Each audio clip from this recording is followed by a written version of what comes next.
Hi everyone, welcome to Hong Kong Last Kong 2021.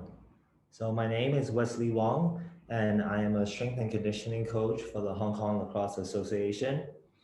I have also been a lacrosse player for the Hong Kong Lacrosse Association for the past 5 and 6 years. Um, so today our topic is talking about the capacity and skill to master agility. So this topic can apply to any sports, not only lacrosse, since most sports will require some type of agility, and we'll see much more, some more examples later on.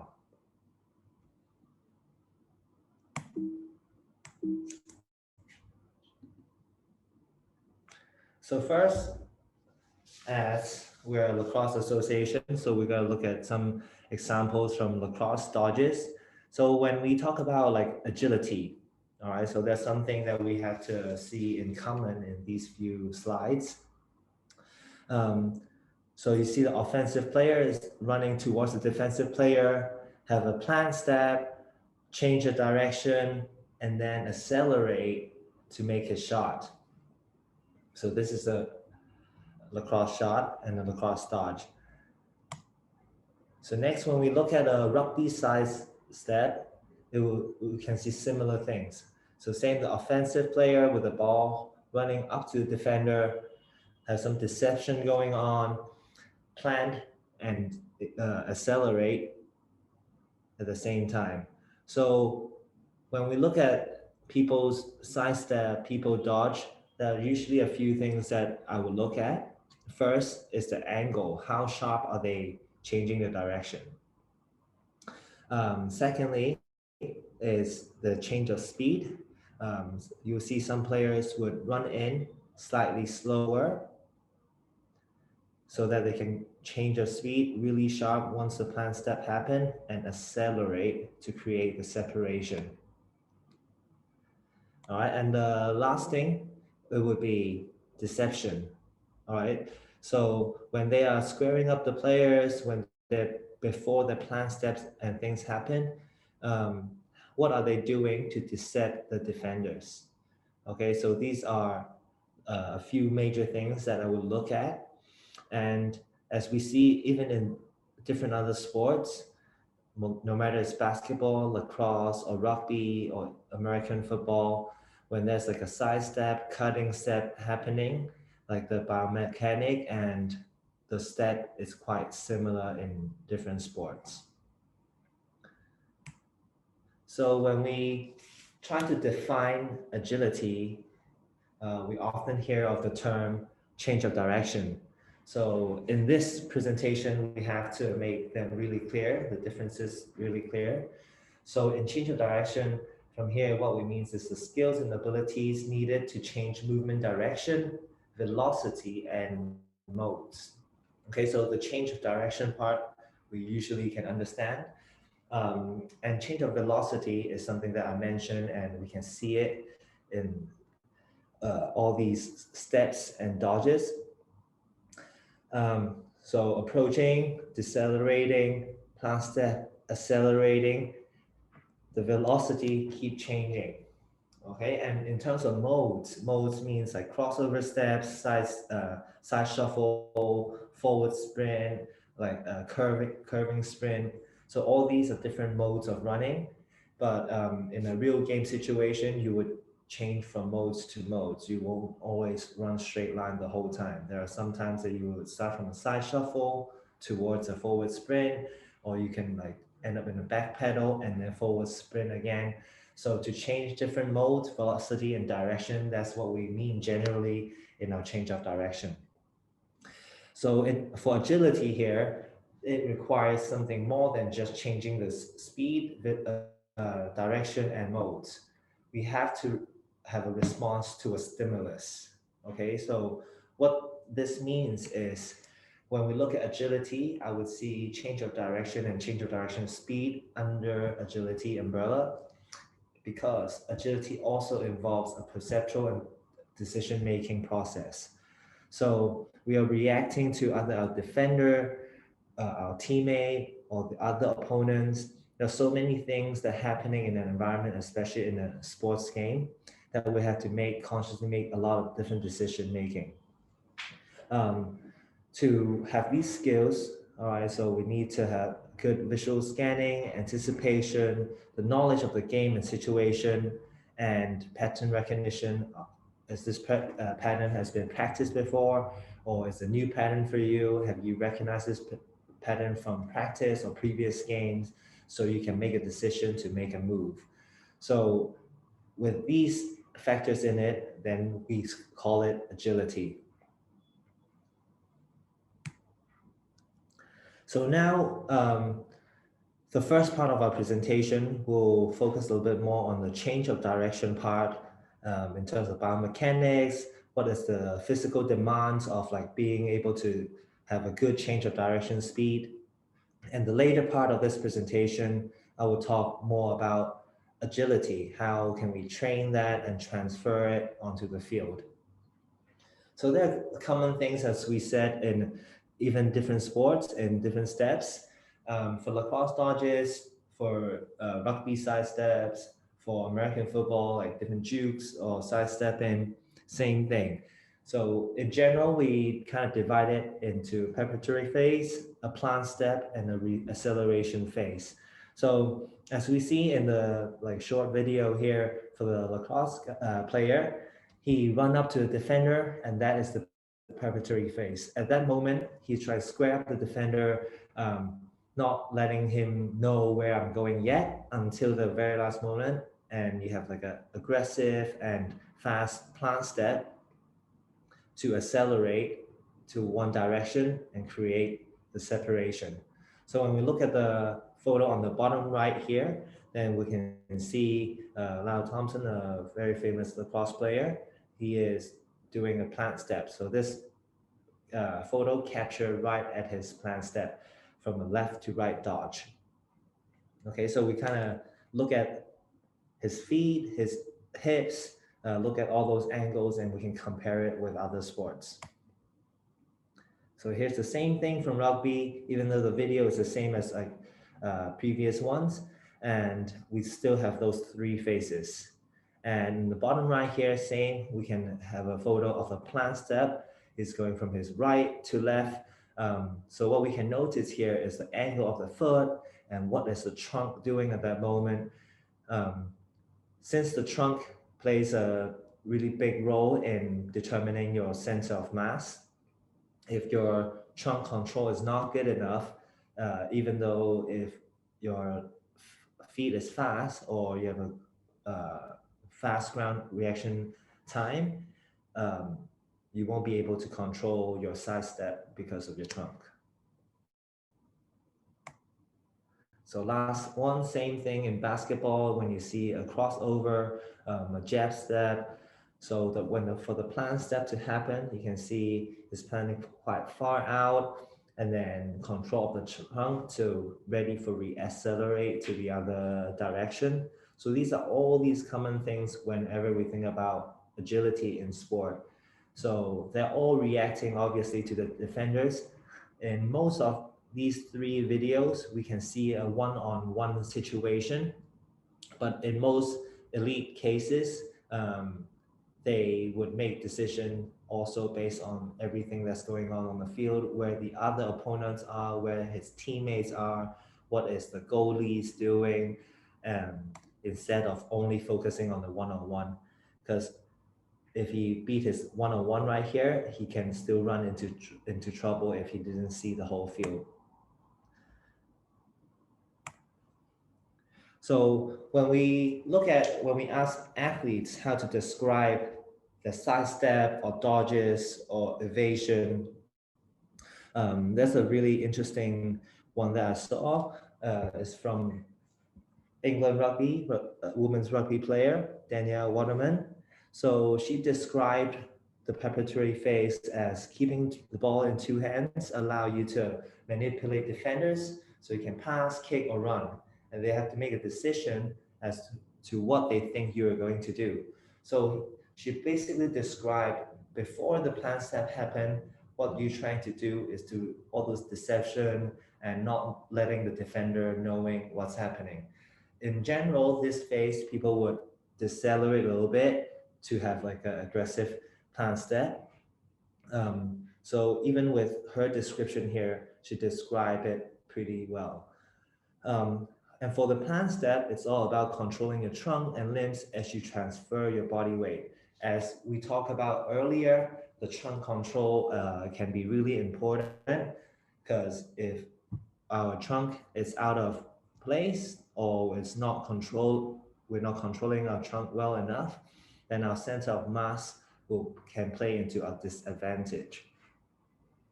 And the last phase is the reacceleration, and she described it as practice driving off each foot at different angles, ensuring you accelerate after the change of direction. So what she mentioned is in real games, there's different kind of cuts, different kind of change of direction, different kind of agility, but at different angles, we should still be able to accelerate and create the separation we need from defenders, or if we're defending, we can change the direction at different angles to follow our offense player. So a lot of time when we ask elite players to describe it, they kind of tend to break it down really well. So in terms of similarities, we have all the similarities we've talked about in different sports. There are some differences, not because of sports, but it's to the angle of change of direction or the task itself. So ground contact time is something that we always look at. So I'm going to put myself down here so we can see the mean ground contact time. So this is measuring for the plant foot. So when I say the plant step, is the step that you plant and then you go change of direction. When we compare within the same study here in the top one, when we see 45 degrees change of direction of a pre-planned task, you can as quick as 0.16 mean ground contact times. This is like very, very short, okay? But when we see, when it increased to 90 degrees change of direction during a pre-planned task, you can go up to 0.25. And when we add up to 180 degrees change of direction, the ground contact time doubles or triples up to 0.42 to 0.47. When we look at adding tasks into it, when we have agility tasks and adding both offensive and defensive conditions, you can see the mean ground contact time is still higher than the pre-planned task. And when we see agility tasks with video stimulus, different kind of stimulus, ground contact times is different as well. So what this tells me is that we have to prepare our athletes or ourselves to be able to have different ground contact times in game. So because not every single cut is going to be 45 degrees or 90 degrees. It could be anywhere in between. It can change 180 degrees. You can be reacting off your teammate yelling at you. You can be reacting off what you see on the field. So you gotta have the variety to understand, okay, when I train, I have to look at how is my ground contact time. All right, so later on, we're going to talk about some plyometrics. Some are with shorter stretch shortening cycle, which would be more beneficial in these shorter ground contact times situation. And there are some plyometric training that has longer ground contact time with longer short stretch shortening cycle that will benefit in those tasks that require slightly longer ground contact times.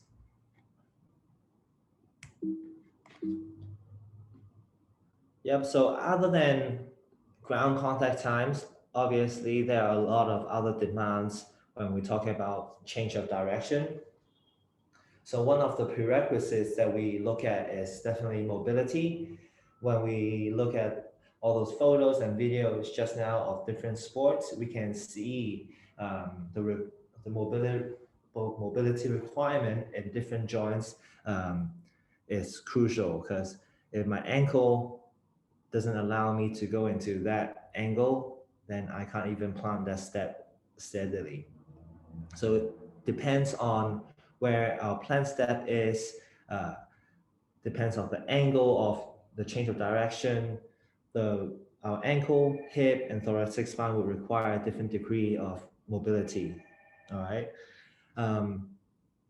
So in general, when we think about the capacity of mobility capacity, we think about ankle all directions, hip mostly internal, external rotation, and our thoracic spine mobility to have like a separation of shoulder to hip would be important as well. And when we break down the step, all right, so from preparatory phase into our planned phase, we're having like a really fast deceleration of our center of mass. Okay, so from this we will be decelerating sharply into a plant and get ready to change the direction to different angles. So in this motion, all right, so our lower body strength would be very important, all right, especially eccentric and isometric strength. A lot of people and a lot of studies has associated sports performance with maximal strength, as in like 1 RM dynamic strength. But more research have shown that if we look at eccentric strength, isometric strength, and concentric strength, and the relative time to be available, which is closer to the ground contact time that we looked at earlier, it would be a more closer measure of strength for change of direction more than just the 1 RM dynamic strength. The third main demand of change of direction would be the control of our trunk position.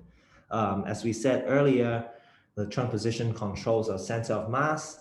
And when we look at some defenders, when they get their ankle broken or they got beat, you know, most of the time you will see the center of mass going away and their legs are not catching up to it. Okay, so for example, when we look at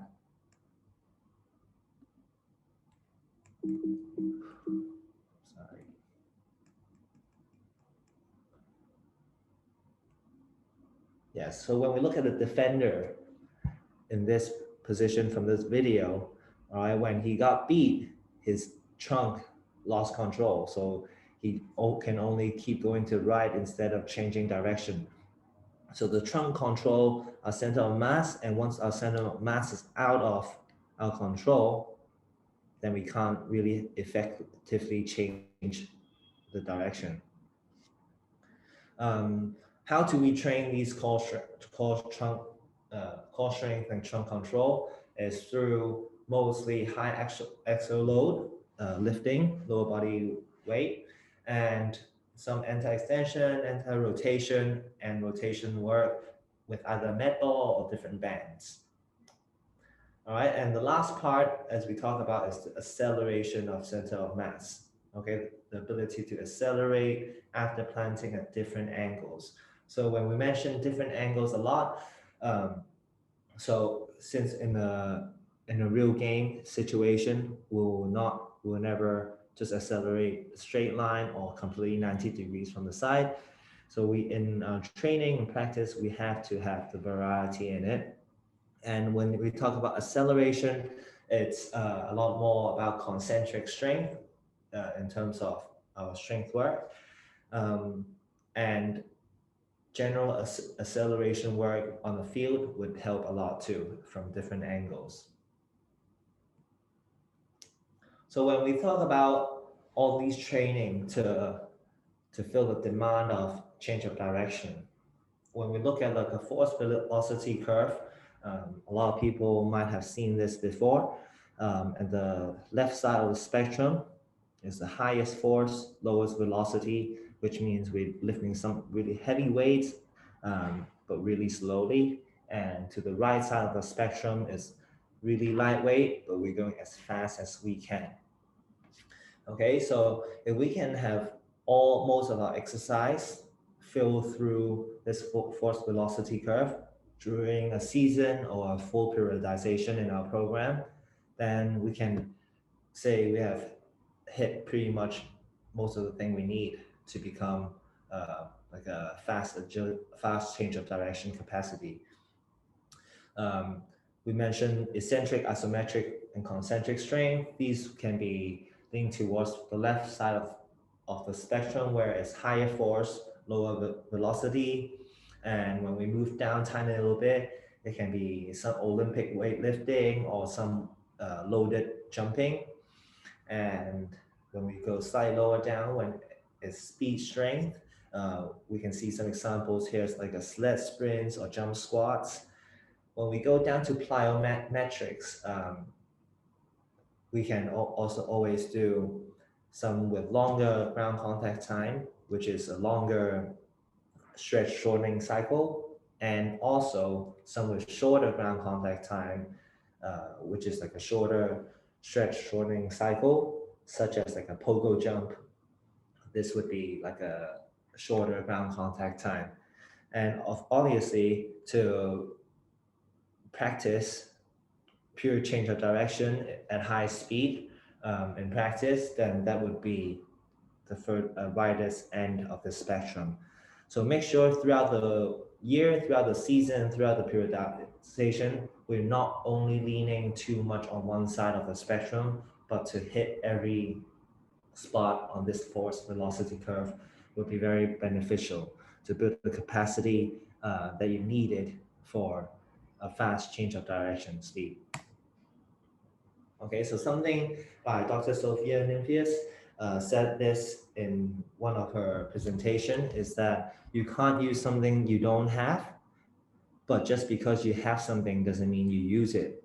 All right, so building all that capacity, all those eccentric, isometric, concentric strength, building the power you need, building the trunk stability that you need would be crucial, because if I don't have those, I can't even change of direction fast, okay? But just because I have trunk control, just because I'm strong, doesn't mean I can change of direction fast. All right, there's always a bridge to transfer, and there's always time lag that we have to understand. And later on in this presentation, we'll talk about how do we bridge that transition phase, how to bridge the transfer into real sports. So just now we talked about like a little bit about mechanics and some demands of change of direction speed, which is on the right side of this infographic. And now when we talk about agility, we mentioned about the perceptual and decision-making part. We're going to think about how about if we only train the decision-making part? What if we train a lot of reaction stuff and don't train as much change of direction speed? Would that work? So when we think about perceptual, most of people think about reaction would be perceptual cognitive. All right, so I perceive information, I understand it, and I know what I should do. But from that to perceive it and execute it right away, there's still a difference. Okay, so a lot of people would say, if you ask me in this situation, I know if the defender is coming from this way, if I have the ball, I should go this way. It would be perceiving, seeing the defender coming this way, I understand it, and I choose to go the other way. All right. And this would be different from, I see the defender coming this way, I'm already going the other way, executing right away without just saying understanding it. So a person with a high perceptual cognitive ability with low change of direction speed can still have poor agility, if that makes sense. So how do we bridge the two? We have change of direction capacity, and we have to also mix in the perceptual execution strategy for the agility part. And here's a little framework for how I would suggest to develop agility. So in general, I would split it into 3 phases. We have to understand for these 3 phases, It's not set in stone, so everyone should start with phase one, and some people would be more capable, and some people would be a different season, or they just come back from an injury. Everyone can be a different phase at the moment. Okay, we don't have to always just build physical capacity first. And all these three, I would see them as three different columns. Okay, they're always training at the same time. At one moment, even just from playing your sport, it's already improving perception, execution, because there will be agility in when you play your game. All right. Although at this phase we're focusing on building physical capacity, it doesn't mean we take out those open drill or include reactive drills completely. All right. So think about throughout a season, over career, or due to injury, athletes will actually repeat this progression, and these phases are not to be exclusive, but focused based on the primary need of the athlete. So the thing is, we have to understand what is needed in our athlete first. Okay, and you can have different distributed percentage of these three different phases at different times. When we look at the first phase, building the physical capacity, the purpose is to build all those qualities that we have talked about just now in change of direction. All those demands, those eccentric, asymmetric strength, concentric strength, power, prerequisite mobility, anaerobic capacity, those plyometric, make sure that we have enough reactive strength in both short and long round contact time. And the whole practice environment of this part is mainly closed drill. What we mean closed drill is without any reaction to it. So we're practicing the change of direction quality, the capacity of it. All right, as time goes on later into the closer to our in season, we would start to diversify some movement solution. And here's where fun things comes in. In the paper, Sophia Nunez wrote, like she would suggest us to use constraint-led approaches. What that means is we would add environmental constraints into the drills instead of asking the athlete to intrinsically, internally use that skill. For example, during the side shuffle, coach would hold a stick to make sure guys are doing the side shuffle under the stick. Okay, so what we tell the athletes is just side shuffle and accelerate under the stick. So that would be the constraint. Okay, and the body will figure out the best solution to work out this task. Instead of us telling the athlete, oh, keep your butt low, keep your chest low, stay low during your side shuffle, we just give them an environment constraint and the body will work out the best solution for them. This could work for any drills that we would want them to figure out some movement solution. As everyone's body is different and they would figure out a probably slightly different solution. And any cuts, you can plan with the right leg, you can plan with the left leg. You can use different hurdles. Say when you turn this way, make sure your right hand touch the hurdle. So these kind of environmental constraints and tasks can let the athlete learn through develop the movement solution without having like heavy repetitions. So they don't even feel like they're learning, but they have learned something through the drill. And even in the same drill, adding different constraint and task can result in a lot different of movement solutions. So this would be a place where coaches can be really creative and see what is lacking in the athletes. So some examples down there, we see the change of direction or some agility at different angles, speed, center of mass, saying, okay, we stay high, and then when we go for jab step, you gotta go under the stick. So we're playing with center of mass. We can even add load, holding med ball for our cutting steps, or even overhead carry with a stick to change our direction. So all these different constraints and environment create movement solution for the athlete. And when we go into in-season, really close to game time, most of our focus should definitely much more specific to the game situation. There will be tactical and coaching consideration, depends on what the coaches want and the style of plays. For the practice environment, now will mostly be open drills. Open drills meaning you have to react to real game stimulus. So it could be your teammate, it could be coaches, it could be refs blowing the whistle, it could be opponents, number of opponents. And in practice, we will want to change the environment through different space. We can play a regular game in a smaller space with more limited time, with a shot clock going on, or going in with a different speed. We can have more defense than offense, more offense than defense, 2-on-2, 3-on-3, up to 5-on-5s.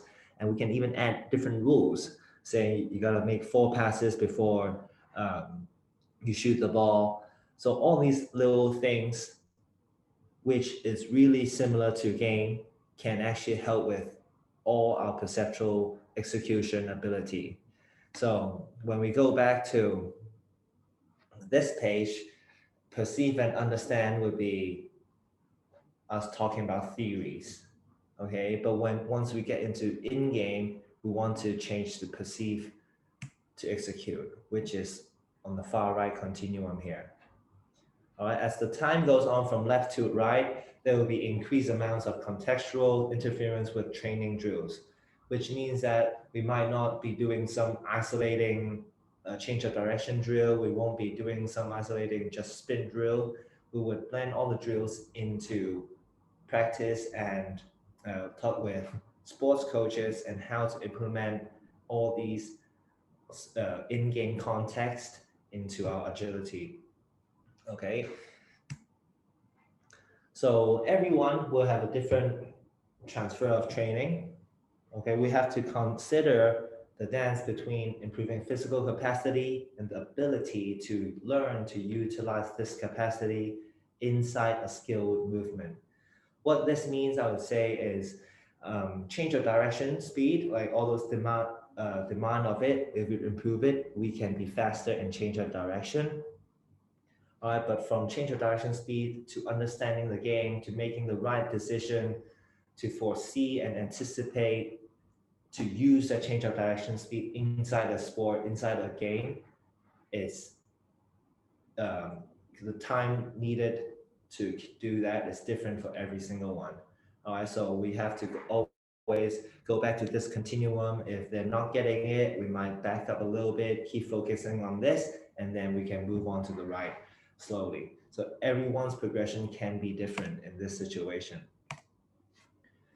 In terms of development of agility, when we look at the bottom, we say about the physical capacity. That's what I mean by all those different strength, power, mobility, reactive strength and stuff.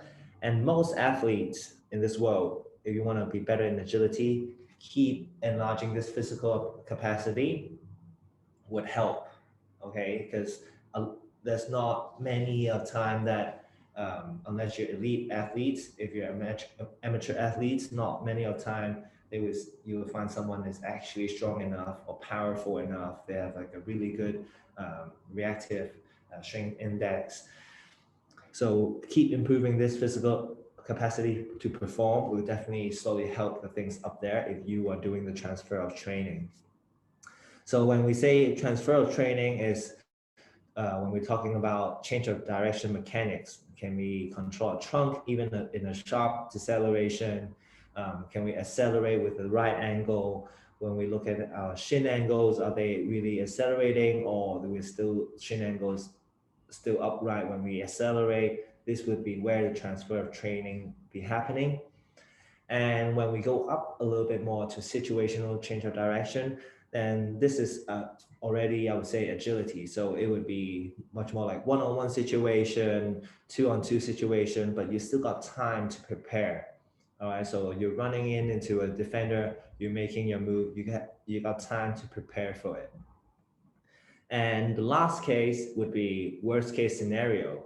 So that is no more preparatory time. So the last moment you see it, someone coming, you gotta do a hard plan step right away without any planning, without any preparation time, and evade your opponent. Or the other way around, if you're defense, the very last moment, the offensive player change of direction, you don't have time to prepare for it. You just gotta plan that foot out, sharp change of direction.